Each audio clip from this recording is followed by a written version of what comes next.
Imagine standing before a roaring crowd, thousands applauding, cameras flashing, faces filled with admiration. By society's standards, you've made it. Yet, beneath the noise, a quiet emptiness lingers. The success you chased feels hollow. The peak you climbed offers no fulfillment, just isolation in fancier packaging. Now, picture the same scenario without the crowd, no applause, no witnesses. Would you still pursue your goals? Or does the absence of validation make the effort seem meaningless? This reveals an uncomfortable truth. What we call ambition is often just a disguised hunger for recognition. We claim to seek success, but deep down, we crave approval. We label our pursuits as passion or purpose, but strip away the spectators, and the desire crumbles. Would you still write, create, or build if no one ever praised you for it? Or is your drive secretly tied to being seen? Society confuses contribution with celebration. We pretend to serve, but often, we're performing, constructing monuments to ourselves under the guise of legacy. Even when we succeed, the high fades fast. Applause ends, attention shifts, and we're left alone with the silence and the truth. The real question isn't about success, it's about motive. Do you want to matter, or just be noticed? The answer defines whether your journey is meaningful or merely a performance. From childhood, we unconsciously absorb a dangerous belief: to be seen is to be safe, to be praised is to be worthy, to be invisible is to not exist. This conditioning happens subtly, through a parent's inconsistent affection, a teacher's favoritism, or constant comparisons to others. We learn to equate visibility with value, crafting identities that perform rather than exist. This isn't personal failure, it's the inevitable result of a culture that conflates being watched with being loved. Social media exacerbates it, training us to curate personas, market ourselves, and confuse applause with authenticity. History's greatest minds foresaw this crisis. Nietzsche described ressentiment, a psychological distortion where we repackage inadequacy as virtue, craving moral approval when real power eludes us. Jung warned of the persona, the mask meant for social navigation that becomes a prison when we forget who we are beneath it.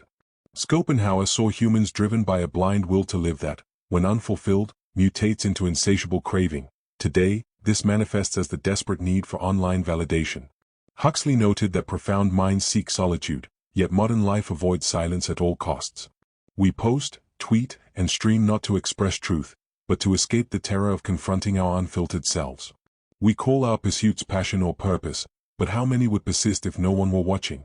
What if our careers, art, and self-improvement are just elaborate performances, mirrors we polish, begging the world to whisper, "You matter"? Sartre called this the burden of freedom. We could define our own meaning, but outsourcing the task to others is easier. We let audiences dictate our worth, mistaking their fickle approval for destiny. The problem hides in plain sight, disguised as virtue. Ambition often masks a hunger for acknowledgement. Drive frequently conceals a fear of insignificance. Success regularly serves as a proxy for being loved. Consumer culture fuels this cycle. The more inadequate we feel, the more we buy, consume, and perform. We call this slavery freedom, unaware we've traded selfhood for spectacle. The solution lies in asking harder questions. Who are you when no one applauds? What would you create if no one ever saw it? Can you tolerate the silence long enough to hear your own voice?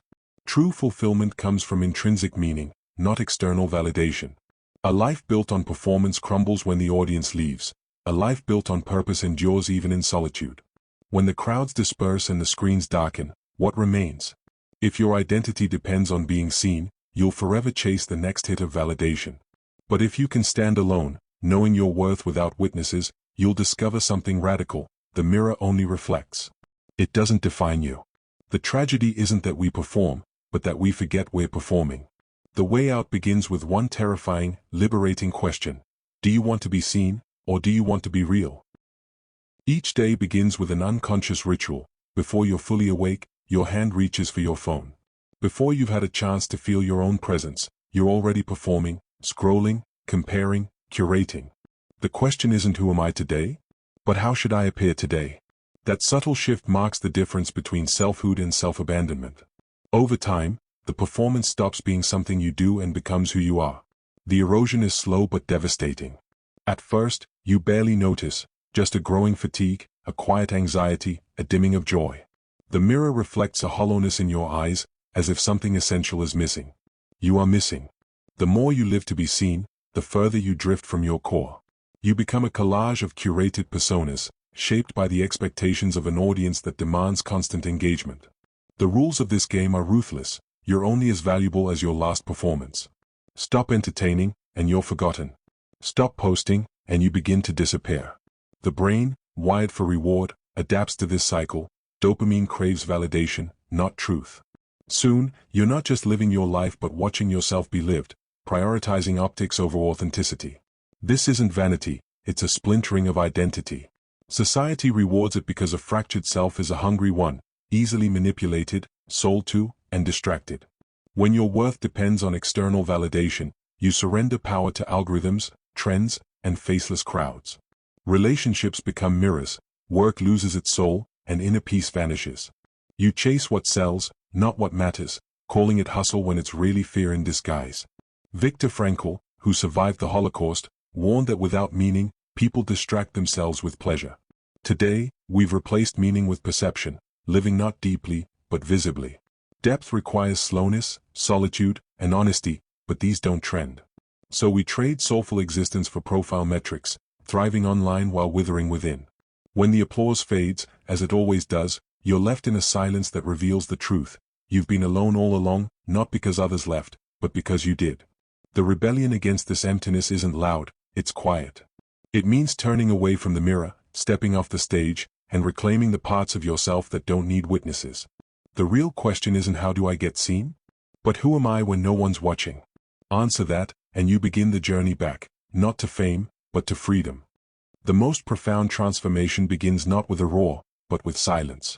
It starts when the applause fades, the audience leaves, and you're left alone, untethered from the persona you created for others. In that stillness, a quiet revolution takes root. Who am I when no one is watching? Breaking free from the need for external validation requires an act of rebellion, not against the world, but against the version of yourself that depends on it. It means willingly walking away from the stage you built, dismantling the pedestal you climbed, and embracing the discomfort of anonymity. This isn't easy.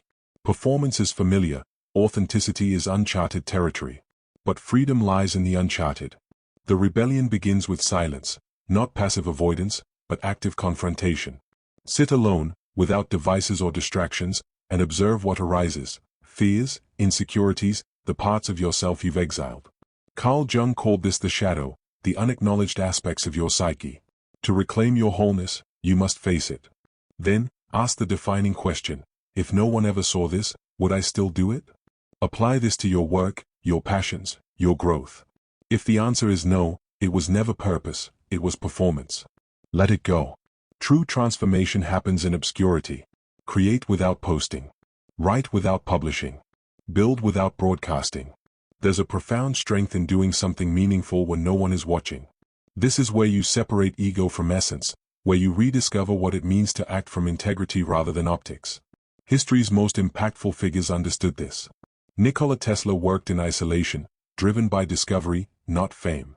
Emily Dickinson wrote poetry that reshaped literature, yet barely published in her lifetime. Marcus Aurelius penned meditations for himself, not an audience.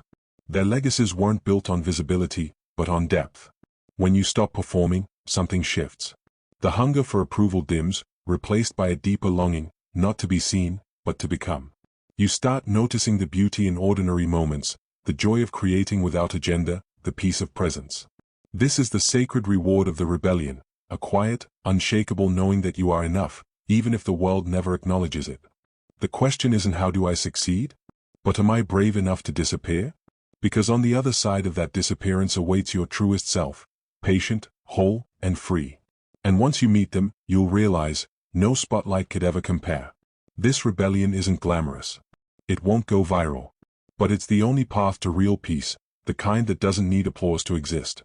What if the most devastating mistake you ever made was believing that your worth depended on someone else's eyes? What if the chase for success, admiration, and visibility wasn't a pursuit of greatness at all, but a slow erosion of your birthright? And what if the final truth is this? You were never meant to be seen. You were meant to see. Sit with that. Let it unravel you. Because it turns everything upside down, doesn't it? Your entire life, you've been taught to pursue visibility. To become bright enough to be noticed. Loud enough to be remembered. Beautiful enough to be wanted. Talented enough to be applauded. successful enough to be followed. But what if you misunderstood the assignment? What if your task in this life was never to be the spectacle, but the seer? The one who notices the miracle in the mundane. The one who sits quietly with pain until it reveals its teaching. The one who sees another human being not as competition, but as reflection. The one who walks through the world not demanding to be seen, but choosing to see. That is the final rebellion. Not to vanish into nothingness, but to reclaim the right to look without needing to be looked at. Because here is the ultimate lie you were sold, that visibility equals value. That to be significant is to be seen by the most people. But look closer, many of the loudest are the most hollow.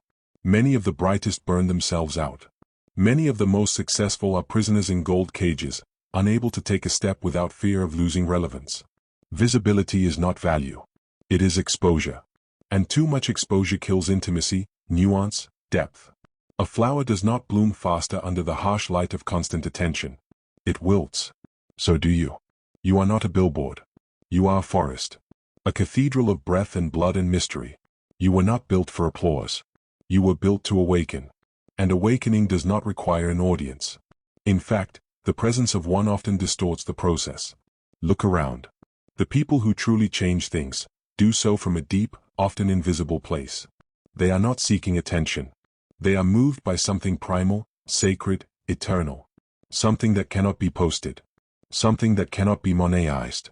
They are not playing the game. They have left the game. And that's why they are dangerous. Free. Untouchable. You see, the world doesn't fear the loud. It knows how to manage them. Predict them. Feed them enough attention to keep them docile. But the quiet? The ones who no longer crave the spotlight? They are uncontrollable. Because they no longer need the world. They've made peace with silence. They've made peace with self. And therefore, they cannot be bought. They cannot be broken. That's what this has all been about. Not success. Not status. Not social proof. But sovereignty. The right to look at your own life and say, this is mine. Not my followers. Not my industries. Not my family's or friends' expectations. Mine. And it took losing yourself in mirrors to realize you were never a reflection to begin with. You were always the one holding the light. So now the final paradox. The moment you no longer need to be seen, is the moment you are finally visible. Not to the world, but to yourself. And that is the only gaze that ever truly mattered. The gaze of the inner witness. The silent watcher. The piece of you that never bought into the lie. The you beneath the you the world demanded. You were never chasing success. You were searching for wholeness. And here's the great relief, you don't have to chase anymore. You can stop running. Let the curtain fall. Let the performance end. Let the crowd move on. Stand in the quiet and meet yourself again, raw, real, unpolished. There you are. Not needing to prove. Not needing to please. Not needing to be seen. Just seeing. And for the first time in a long time, you're not afraid of the silence. Because the silence isn't empty anymore. It's full of you. So what now? Now you live. Fully. Privately. Powerfully. Now you build not to be admired, but to serve. Now you create not to impress, but to express. Now you wake up not to be watched, but to watch the miracle of your life unfold, moment by unmeasurable moment. That is success. The quiet kind. The kind that doesn't trend, but transforms. The kind that makes you whole, not when others see you, but when you finally see yourself. And maybe that was the point all along.